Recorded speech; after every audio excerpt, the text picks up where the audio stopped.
यानंतर आपलं मनोगत व्यक्त करतील सौ तांबे मॅडम. आज सोनियाचा देनू अमृते पाहिला. कारण एवढ्या महिला जमा झाल्या त्यामुळे मला खरंच आता सोन्याचा दिवस वाटायला लागलाय. 8 मार्च नाही आज, पण 8 मार्च जागतिक महिला दिन आणि या जागतिक महिला दिनाच्या निमित्तानं ज्येष्ठ, श्रेष्ठ, कर्तृत्ववान, कौशल्य कुशल अशा सगळ्या महिला या ठिकाणी जमलेल्या आहेत. माझ्या सर्व महिलांना जागतिक महिला दिनाच्या हार्दिक शुभेच्छा देते आणि माझ्या भाषणाला सुरुवात करते. आज मी या ठिकाणी उभी आहे. मी एक स्त्री म्हणून उभी आहे. तर स्त्री कशी असते, तर स्त्रीला पहा, ती कोमल असते, ती दुर्गा पण असते आणि ती एवढी हालचाल करते का ती आपल्या पर्वताला सुद्धा हलायला लावते. अशी आमची महिला म्हणजे ती नारी शक्ती होय, ही स्त्री शक्ती होय. नारी म्हणजे नारी नाही, ती एक विचार आहे, ती एक प्रेरणा आहे, ती एक व्यक्ती आहे, ती व्यक्ती आहे, ती शक्ती आहे. आणि अशा या शक्तीमुळं आज आमच्या समाजामध्ये नारीला किंमत नसताना सुद्धा आम्ही या महिलांचं मार्गदर्शन घेऊन आम्हाला स्वतःला किंमत देत आहोत. शिवाजी महाराजांना घडवणाऱ्या राजमाता जिजाऊ, त्यानंतर मेरी झाशी नाही गुंगी हे आम्हाला ठणकावून सांगणाऱ्या राणी लक्ष्मीबाई, त्यानंतर सौदामिनी देशमुख या पहिल्या वैमानिक, त्यानंतर आनंदीबाई जोशी या पहिल्या डॉक्टर, अशा अनेक महिला अतिशय श्रेष्ठ होऊन गेलेल्या आहेत. आणि या महिलांचं मार्गदर्शन घेऊन आज आपली महिला चालली आहे. लक्षात घ्या, याच्याही पेक्षा पुढे जाऊन सांगायचं म्हटलं तर तिने स्त्री शिक्षणाच्या दरवाजे, आपल्याला शिक्षणाचे दरवाजे खुले करून दिले. त्यानंतर शेणाचे हात पेनापर्यंत नेणाऱ्या आमच्या सावित्रीबाई फुले, त्यांनी जर स्त्रियांना महत्व दिलं नसतं, स्त्री शिक्षणाचं महत्व पटवून दिलं नसतं, तर आज आमची स्त्री घरामध्ये बसली असते, 4 भिंतीच्या आत असते, ती चूल आणि मूल फक्त एवढंच काम होतं तिचं. बाकी तिला समाजात कोणत्याही प्रकारचं स्थान नव्हतं. आणि हे स्थान मिळवून दिलं ते आमच्या सावित्रीबाई फुले. आणि म्हणून आम्ही सावित्रीबाई फुले जिथे तिथे आम्ही म्हणतो ना, आज माझी स्त्री उभी आहे ती फक्त सावित्रीबाई, आज माझी स्त्री अतिशय कर्तृत्ववान आहे ती फक्त सावित्रीबाई. कोणत्या क्षेत्रात आमची महिला नाही हे शोधून दाखवा. प्रत्येक क्षेत्रामध्ये माझी महिला अतिशय पुढे आघाडीने जाते. परवा एक व्हिडिओ पाहिला, त्याच्यामध्ये ऍम्ब्युलन्स चालवणारी सुद्धा माझी महिला होती. तिचं नाव मला आठवत नाहीये, पण ती महिला होती. बापरे, एवढा भरधाव वेगाने तिने ती ऍम्ब्युलन्स नेली. खरंच मानाचा मुद्रा दिला. म्हणजे एवढ्या आमच्या महिला जर कर्तृत्ववान आहेत तर ती समाजात कुठेही कमी पडणार. आता आम्ही महिला दिन का साजरा करतो? सगळ्यांनी सांगितलं आम्ही महिला दिन साजरा करतो, पण आम्ही महिला दिन का, जागतिक महिला दिन का साजरा करतो? तर 8 मार्च 1857 अमेरिकेमध्ये न्यूयॉर्क या ठिकाणी महिलांना कापड गिरण्या होत्या. त्या कापड गिरण्यांमध्ये आमच्या महिला काम करत होत्या. मग या महिलांचे कामाचे तास किती होते माहिती का तुम्हाला? 15 आणि 16 हे कामाचे तास त्यांचे होते. त्या महिलांना सुरक्षा नव्हती, वेतनवाढ नव्हती. आणि म्हणून आमची महिला सहनशील आहे. तिने किती सहनशीलता ठेवायची किंवा तिने किती काम करायचं सहनशीलतेनं, याचा अंत त्यांनी पाहिला. आणि म्हणून आमची जे स्त्री आहे ती आता चवतळून उठली आणि तिने या ठिकाणी महिला दिन आंदोलन असा कार्यक्रम केला. या दिवशी महिला दिन आंदोलन त्यांनी आंदोलन केलं. पण त्या आंदोलनाला जे ट्रेड युनियन होतं ना, त्या ट्रेड युनियनने मान्यता दिली नाही. का तुम्ही महिला आहेत, आम्ही तुम्हाला मान्यता, कोणत्याही कामाची मान्यता देणार नाही असं ठणकावून सांगण्यात आलं. पण आमची महिला मात्र त्या ठिकाणी डगमगली नाही. त्यांनी हा जो कार्यक्रम आहे तो आंदोलनाचा कार्यक्रम अतिशय जोरात चालू ठेवला आणि त्या ठिकाणी त्यांनी शासकीय युनियन तयार केली. आणि युनियन तयार केल्याच्या नंतर त्यांना शासनाने जे आहे ते त्यांना मान्यता प्राप्त करून दिली. मग आमची महिला आनंदित झाली. आपण सगळ्यांनी सांगितलं का महिलेने असं केलं, तो दिवस साजरा केला, जागतिक महिला दिन असा आहे तसं आहे, सगळ्यांनी सांगितलं. पण अशा प्रकारे आम्ही तो जागतिक महिला दिन न्यूयॉर्कमध्ये तो साजरा केला त्यांनी, महिला जागतिक दिन तो साजरा करताना त्यांना अतिशय त्रास झाला आणि म्हणून शासनाला सुद्धा जागतिक महिला दिन म्हणून ह्या दिवसाचं सांगण्यात आलं. आणि हा जागतिक महिला दिन संपूर्ण भारतामध्ये अतिशय आनंदामध्ये गाजावाजा करून हा जागतिक महिला दिन साजरा केला जातो. आता आमच्या इंदिरा गांधी पंतप्रधान पहिल्या त्यांनी सांगितलं की आमची महिला जी आहे ना तिला कोणतंही पद देताना लिंगावर देऊ नका. लिंग कळतं ना, पुरुष महिला, तर हे कोणत्याही लिंगावर देऊ नका. तर तुम्ही असं ठरवा जे शौर्यवान आहे, जे धाडसी आहे, अशा महिलांनाही तुम्ही कोणतंही पद दिलं तर माझी महिला पुरुषापेक्षा निश्चितच चांगल्या प्रकारचं काम करीन असं त्यांनी सांगितलं. आणि म्हणून आपण या ज्येष्ठ महिलांचं जे आहे ना त्यांना आपण सांगत असतो का त्यांचं मार्गदर्शन घेऊन, त्यांचा आदर्श घेऊन आपण चालत असतो. आता पूर्वीचा काळ असा होता, आमची भारतीय नारी जर तुम्ही पाहिली तर तुम्हाला माहित नसेल आपल्या भारतामध्ये भारतीय नारी दिसायला अतिशय स्मार्ट आहे. इतर कोणत्याही देशांमध्ये तुम्ही पहा काळ्या आणि पिवळ्या अशा दिसतील त्या, पण आमची भारतीय नारी अतिशय सुंदर आहे. तिचा पेहराव अतिशय सुंदर होता. नऊवारी साडी, रुता अंबाळा, डोक्यावर पदर, आज नजरेत शालीनता होती. आणि म्हणून आमची भारतीय नारी अतिशय सुरेख आणि सुंदर दिसायची. आणि त्याच बदल्यात जर तुम्ही आता पाहिलं तर आमची नारी चालताना ती स्त्री आहे का पुरुष आहे हे पहिलं आम्हाला पाहावं लागतं. का तिचा पेहराव जो आहे ना एवढा पेहराव तिचा बदललेला आहे. आणि त्या बदललेल्या पेहरावामुळे आमच्या नारीची किंमत समाजामध्ये कमी झाली. ज्या वेळेला आम्ही साडी घालून कुठे जातो ना त्यावेळेला आपला एक मान वाढत असतो. मला कोणाच्या ड्रेसवरती कशावरती मला बोलायचं नाही, म्हणजे पण आहे ते सांगते मी तुम्हाला. तर अशा प्रकारे आपल्या नारी म्हणजे आपल्याला स्वतःची जी किंमत वाढवायची असेल तर पहिली गोष्ट म्हणजे स्वतःला दुसऱ्याला किंमत द्यायला शिका. समाजामध्ये तू सुंदर दिसते, तुझी साडी सुंदर आहे, तू छान बोलते, कुणाच्या चुका काढण्यापेक्षा सकारात्मक बोलायला शिका. हे समाज सांगतो आपल्याला की तुम्ही जर दुसऱ्याबद्दल चांगले बोललात ना तर तुम्हाला जे चांगले म्हणणारे आहेत तर ते तुम्हाला चांगले म्हणतील. तुम्ही जर दुसऱ्याचं वर्णन केलं नाही तर तिला काय करायचं तुमचं येऊन वर्णन करायला. आणि म्हणून जाताना कधीही तुम्हाला काही वाटलं स्माइल देत जा. काय चाललंय एवढं म्हणायला आपल्याला काही तकलीफ नाही. म्हणून समाजात कोणतीही स्त्री असू द्या, कशी असू द्या, म्हातारी असू द्या, अगदी ती याची साडी ओमरोटी साडी काहीतरी म्हणतात ओट्यांची साडी, ती जरी आजीने नेसली ना तरी आजीला तुम्ही म्हणा आजी काय स्मार्ट दिसताय तुम्ही, की आजी निश्चितच तुमच्या पाठीवरती थाप मारल्याशिवाय राहणार नाही. कारण का आजीला कोणीच चांगले म्हणत नाही, नातवंड सुद्धा नाही, ते काहीच सांगत नाही आजी. आणि म्हणून आजी जर समाजात आली ना तर तिला असं म्हटलं तर तिला फार आनंद होतो. आमची पुरुष प्रधान संस्कृती आहे आणि पुरुष प्रधान संस्कृतीमध्ये आमच्या स्त्रीला कोणत्याही प्रकारचं स्थान समाजात दिलं जात नाही. अगदी घरापासून तर बाहेर समाजापर्यंत. काही वेळेला आता विभक्त कुटुंब पद्धती झाली ते मग पाहतो. विभक्त कुटुंबामध्ये आपण फक्त हम दो हमारे दो तिसरा हो गया तो बॉम्बे भेज दो, ही पद्धत आता आहे. पण पूर्वी आपली एकत्र कुटुंब पद्धती होती ना त्यावेळेला फक्त घरामध्ये एकच करता असायचं आणि त्याच्यावरती सगळं कुटुंब आपलं चालायचं. त्यांनी सांगायचं अगदी दाढी डोकी पासून तर घरातल्या कोणत्याही कुंभारापर्यंत बांगड्यांपर्यंत सगळ्यापर्यंत त्या एकट्यानेच कारभार पाहिजे. आणि त्यामुळं काय व्हायचं माहितीये का, बसा बसा खाली काय प्रॉब्लेम नाही, लिंक तुटली ना मग. तर आमची ही पुरुष प्रधान होती संस्कृती. त्यांनी असं सांगितलं की ज्या वेळेला घरामध्ये मुलगा जन्माला आला ना की आनंद व्हायचा आणि मुलगी जन्माला आली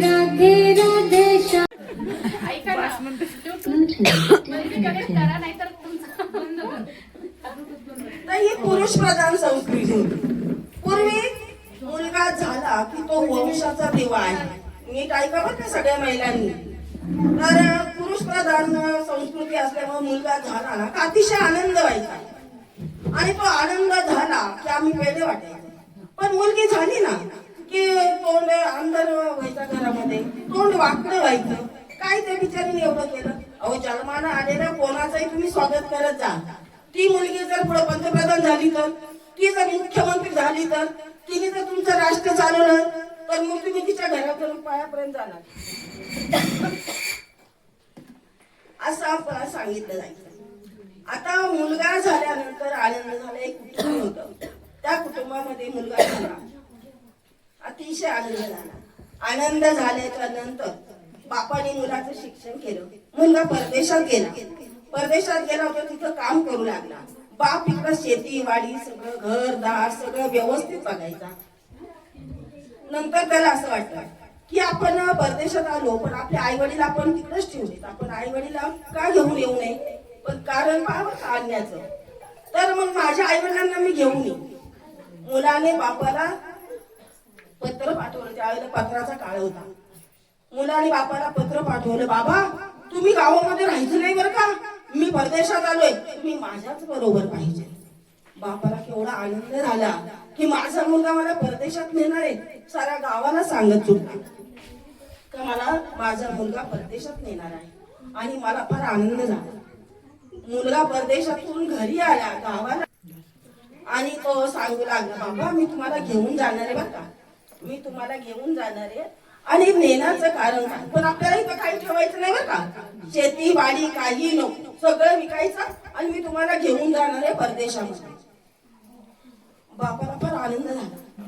पण बाप काय म्हटलं मुलाला की बाळा हे सगळं खरं आहे तुझं, पण मी घेऊन हे विकणार नाही, तू मला घेऊन जा आणि 4 दिवसांनी तुम्हाला परत आणून सोड, मी काय येणार नाही. मुलगा ऐकायला कबूल नाही का, नाही नाही बाबा हे सगळं विकायचं आणि आपण आपल्या परदेशात घेऊन जायचं, मी तुम्हाला बिलकुल मी तुम्हाला इथं ठेवणार नाही. बाबा ऐकायला कबूल नाही. बुजुर्ग व्यक्ती होती, अनुभवी होती की मी या ठिकाणी मुलाला कोणत्या प्रकारे कशा प्रकारे शिक्षण दिलेलं आहे आणि मी आता हे सगळं काही करणार हे सांगितल्यानंतर बाप तयार होईल. पण मुलगा काय ऐकायला कबूल. मग मुलाने धमकी दिली बापाला, तुम्हाला इस्टेट पाहिजे का मुलगा पाहिजे. बाप घाबरला की एवढ्या नव्या नवसानं मी पोरग मागितलं आणि ते जर कुठे बाहेर निघून गेले तर मी काय करणार आहे. म्हणून बापाने कबुली दिली आणि सगळी इस्टेट विकायला तयार झाली. मुलाने सगळी इस्टेट विकली. ते विकून आलेल्या लाखो रुपयांच्या नोटा खिशात घातल्या आणि बापाला सांगितलं, बाबा चला आपल्याला परदेशात जायचंय, मी आज तुम्हाला घेऊन जाणार आहे. बापले दोन्हीही निघाले, विमानतळावर आले. विमानतळावर आल्याच्या नंतर बापाला एका ठिकाणी बसवलं आणि मुलगा म्हणतो, बाबा मी आपण विमानतळावर आलोय ना, मी आता माझी फ्लाईट किती वाजताची आहे ते आपली बघून येतो, तुम्ही जरा इथे थांबा. मुलगा तिथे बाप तिथे थांबला. मुलगा फ्लाईट बघायला गेला आणि त्याच विमानात बसून तो परदेशात गेला. बाप मुलाची वाट बघतोय, मुलगा काय येईना. एवढे पैसे आहेत, त्याला कुणी मारलं तर नसेल ना, त्याला कुणी लुबाडलं तर नसेल ना. या सगळ्या गोष्टी तो अनुभवायला. आता काय करायचंय, शेवटी मित्र आला तिथे, मुलाचा मित्र आला आणि मित्राने विचारलं, बाबा इथे का बसले तुम्ही. अरे म्हणे बघ तुझा मित्र केव्हापासून गेलाय पण तो या ठिकाणी आलाच नाही मला न्यायला. तो म्हटला तो कसा येईल बाबा, तो फ्लाईटने निघून पण गेला परदेशात. बापाला एवढा पश्चाताप झाला की मी सगळं विकून पैसे त्याच्या हातात दिले आणि मुलगा मला न विचारता निघून गेला. बाप रे काय करायचंय. शेवटी बापाला अशी अवस्था आली का त्या विमानतळावर त्याला भीक मागावी लागली. ना घर ना दार ना काही पैसा ना पाणी काहीच नाही. शेवटी त्या विमानतळावरती भीक मागायला लागला आणि भीक मागून पोट भरायला. मला या गोष्टीमधून तुम्हाला एकच सांगायचंय का प्रत्येक महिलेला आपला अधिकार आहे, प्रत्येक घरामध्ये तुमचा अधिकार आहे, पण आपण आपल्या मुलाला किती द्यायचंय आणि त्या मुलाजवळ आपली किंमत किती असावी ह्याचा विचार करा. आपण सगळं देऊन टाकतो आणि आपली किंमत राहते. आणि म्हणून मला तुम्हाला सांगावंसं वाटतं की आपला मुलगा आपण त्याला नवस केलेले असतात, माझा मुलगा म्हणून आणि तेवढं आपण देऊ टाकतो. तर अशा गोष्टी काही करू नका. आपल्या हक्काचं आपल्याजवळ ठेवा. त्यांनी भीक मागू नये, शेवटी ते आपलंच आहे. आपल्याजवळ असणारी इस्टेट ती सुद्धा आपलीच आहे. आता त्याच्यानंतर सांगते की आपल्या महिलेला किती किंमत असते समाजामध्ये. ती कमकुवत नाही, महिला कमकुवत नाही, पण तिला कमकुवत केले, तिला कमकुवत बनवलं.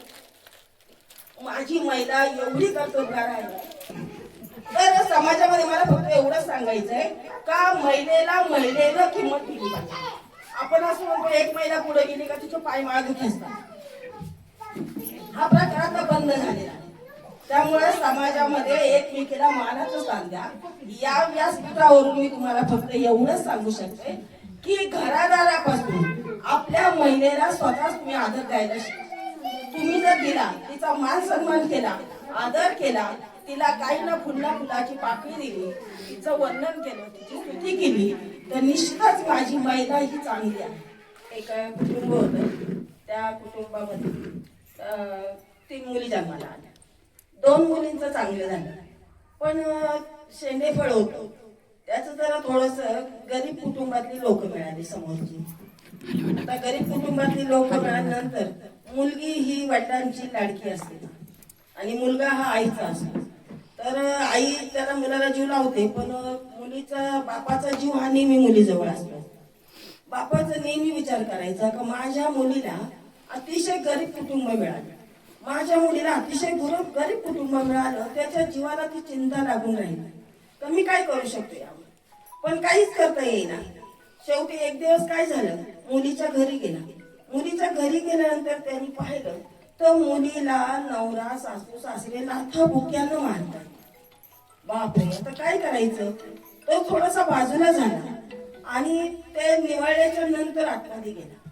म्हणजे मुलगी कशी असते, मुलगा कसा असतो हे मला तुम्हाला सांगायचंय त्याच्यामधून. तर मुलीला त्याने घरात गेला, मुलीला विचारलं बाई काय चाललंय. मुलीला एवढं मारलेलं असताना सुद्धा तिने बापाचं एवढं हसतमुखानं स्वागत केलं. या बाबा बसा, काही नाही, आमचे सगळे चांगले आनंदी आनंद आहे, आम्ही सगळे चांगले आहोत. आणि हे सांगितल्यानंतर बापाच्या डोळ्यात पाणी आलं, पण तो काही बोलू शकला. शेवटी तिने चहा पाणी घेतला. बापाने विचारलं बाई संसार कसा आहे. बाबा अतिशय सुखात आहे. बाई तू कशी आहेस. बाबा अतिशय आनंदी आहे. शेवटी बापाला काहीच बोलता येईना का मुलगी जर एवढी संसारामध्ये दुःखी आहे ती मला एवढी आनंदात सांगते, जाऊ द्या. बाप जायला निघाला आणि जाताना मुलगी बोलवायला गेली. परत त्यांनी विचारला बाई तुझा संसार कसा आहे. तेव्हा मुलीनं सांगितलं बाबा माझा संसार कोपरखिळी सारखा आहे. बाबा माझा संसार कोपरखिळी सारखा आहे. बापाला काही समजलं नाही. बाप तिथून निघाला, पुढे गेला. माझी मुलगी असं का म्हटली असं, का बरं, काय हा शब्द काय आहे, का बरं कोपरखिळी सारखं म्हटले असेल. चालत चालत पुढे गेला. पूर्वी लोक पायी चालायची किंवा बैलगाडी असायची, गाडी वगैरे काही नसायची. मग तो पुढे चालत चालत गेला. त्याला एक मंदिर दिसलं. त्या मंदिरामध्ये तो जाऊन बसला. पण डोक्यामध्ये विषय एकच होता का माझ्या मुलीचा संसार कोपरखिळी सारखा का आहे. तो त्या ठिकाणी मंदिरात बसल्यानंतर त्याने विचार केला आणि शेवटी जाताना देवाचं दर्शन घ्यायला गेला. देवाचं दर्शन घेताना तिथं भिंत होती. त्या भिंतीचा आपल्या कोपऱ्याला त्याचा एवढा टचका लागला का त्याच्या संपूर्ण हातामध्ये आणि शरीरामध्ये मुंग्या आल्या. त्याला वाटलं बापरे किती मला जखम झाली. पाहतो इकडे तिकडे जखम नाही झाली, पण मार हाडकावर लागला होता आणि मार मनाला लागला होता. आणि मग त्याने विचार केला अरे बापरे माझी मुलगी म्हटली का बाबा माझा संसार हा कोपरखिळी सारखा आहे. जर कोपरखिळीला लागलं तर आपल्या संपूर्ण शरीरामध्ये दाह निर्माण होतो, मुंग्या निर्माण होतात. असा माझ्या मुलीचा संसार असताना सुद्धा ती मला कधीच म्हटली नाही का माझा संसार हा दुःखाचा आहे बाबा. आणि म्हणून सांगते का मुलामध्ये आणि मुलीमध्ये हा फरक आहे. मुली जास्त घेण्याचा विचार करत नाही, पण मुलाला किती तुम्ही द्या त्याला ते कमीच पडतं. आणि म्हणून मला हा दोघांमधला फरक तुम्हाला सांगायचा होता का मुलीला नुसतं समजलं का आई आजारी आहे तर मुलगी रात्रीचा दिवस करून आपल्याला भेटायला येते. आणि मुलाला जर एक समजलं तर तो सांगतो बाबा आई वडील माझे गेले ते अमेरिकेला आहेत, त्याचा व्हिडिओ काढून ठेवा, त्यांच्या मैत्रीचा त्यांच्या दशक्रियेचा व्हिडिओ काढून ठेवा, मी तो व्हिडिओ जरी पाहिला तरी त्यांना माझी श्रद्धांजली अर्पण होईल. म्हणजे हा दोघांमधला फरक आहे. सेवा करताना मुलगी जास्त सेवा करते आणि मुलं मात्र नेहमी मागे मागे पैसा मिळतोय का, बापाची इस्टेट किती आहे, आईची पेन्शन किती आहे, आई काय करते, बाप काय करतोय, आणि शेवटी आईचा जीव त्यांच्यामध्ये अडकतो आणि आहे नाही तेवढं आई त्यांना देत असते. हा मुलीचा आणि मुलाचा किस्सा मला एकत्रच सांगायचा होता. फक्त आभार प्रदर्शन करायचंय. मॅडमनी भाषण इतकं सुंदर केलं आणि अतिशय चांगल्या चांगल्या गोष्टी सांगितल्या आणि महिलांबद्दल सांगितलं. तर समाजामध्ये आपल्या महिलेनं कसं वागलं पाहिजे हे तुम्ही लक्षात घ्या. तर मॅडमच्या भाषणामधून आपल्याला आज हे शिकलं पाहिजे का जागतिक महिला दिन आहे आणि या महिलांना मॅडमनी किती समजून सांगितलेलं आहे आणि आपल्या आरोग्याचं पण सांगितलं, तुम्ही समाजात कसं वागता हे पण सांगितलं. कुणी कोणाला मागे खेचू नका, कुणी कोणाला काही करू नका, मैत्रिणींच्या जागी राहा, बहिणींच्या जागी राहा. सगळ्या गोष्टी अगदी त्यांच्या भाषणामधून त्यांनी सगळा आढावा घेतला आणि आपल्याला अतिशय चांगल्या प्रकारचं मार्गदर्शन केलं. अतिशय सुरेख सुंदर ज्ञानी असं आपल्याला या कार्यक्रमासाठी अध्यक्ष मिळाला होता. मी पहिल्यांदा त्यांचे आभार मानते. नंतर आमच्या ज्येष्ठ शिक्षिका पवार मॅडम यांचाही आभार मानते. आम्ही जवळजवळ 10-15 वर्ष आम्ही एकत्र सर्व्हिस केली, पण आमच्या महिलांमध्ये आमचं कधीच भांडण झालं नाही. आम्हाला समजून घेण्याचं काम पवार मॅडमने केलं आणि आम्हाला चांगले धडे दिले, चांगलं मार्गदर्शन केलं. मी त्यांचंही मनापासून आपल्या सगळ्या महिलांच्या वतीनं आभार मानते. आता सरपंच बाईबद्दल काय बोलू, कारण सरपंच बाई ज्या वेळेला सरपंच होत्या त्यांनी बाटली आडवी केली, त्यांनी समाज जागृती केली, त्यांच्याबरोबर कविता होती, मीनाबाई सगळ्या गावातल्या बायका होत्या. आणि ज्या वेळेला आमची शाळा होती ना त्यावेळेला मी गावाकडे असं डोंकून सुद्धा पाहिलं नाही आणि पाहायला वेळच मिळायचा नाही. सरपंच कोण आहेत आणि त्या काय करतात आणि त्यांची प्रगती काय झाली हे सुद्धा पाहायला वेळ नव्हता. आणि म्हणून नानीने कामं भरपूर केली, पण मला जेवढी काही माहिती होती तेवढी मी सांगितली. पुरुषांना मारण्यापर्यंत या लोकांनी कामं केली आणि हेही घडले. त्यामुळं त्यांचंही मनापासून आभार. आणि समाजामध्ये अशा महिला पाहिजेत, लक्षात घ्या. नानी कधीच म्हणत नाही मी काही यांच्या बाजूने जाते, मी या गटाने जाते, मी त्या गटाने जाते, असं नाही. आपण महिला सगळ्या एक आहोत, लक्षात घ्या.